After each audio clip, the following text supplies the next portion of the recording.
zbog noćašnjeg upada maskiranih napadača na privatni posjed naše kolege, profesora gimnazije, uništavanja njegove imovine i zlostavljanja supruge i male dece, kao i zbog pretnji i uznemiravanja koje su doživjele pojedine naše kolege i njihove porodice, jer podržavaju, kao i čitava naša škola, studentske proteste i odaju poštu svima stradalima u proteklih nekoliko teških i nemirnih decenija koje su kulminirale poslednjih meseci, osjećajući i sami ugroženost bezbednosti i nas i naših učenika.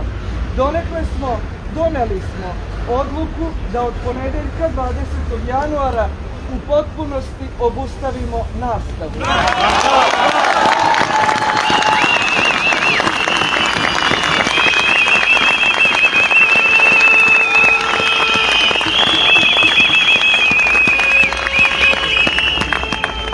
Škola je pre svega vaspitna, pa tek onda obrazovna ustanova.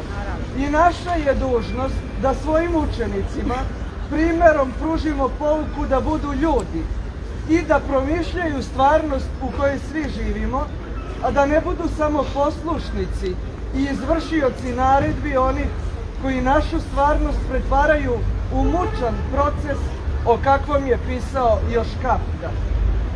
Na prvom mestu nam je bezbednost vaše i naše dece. Upravo zato nije nam važna samo sadašnjost, već i budućnost.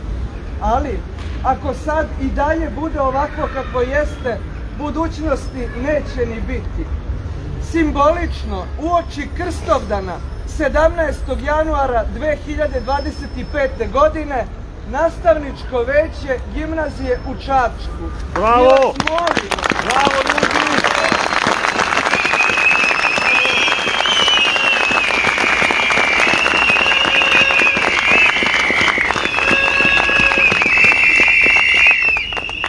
Danas smo se susreli i sa studentima koji ponovo, kad kažem simbolično, ja to doživljavam kao jedan veliki zapravo znak i poruku koja nam je svima upućena na bogojavljenje, organizuju jednu šetnju i skup pred našom školom. Molimo vas da dođete. Hvala vam. Ja sam govorila u ime cele škole, ne u svoje.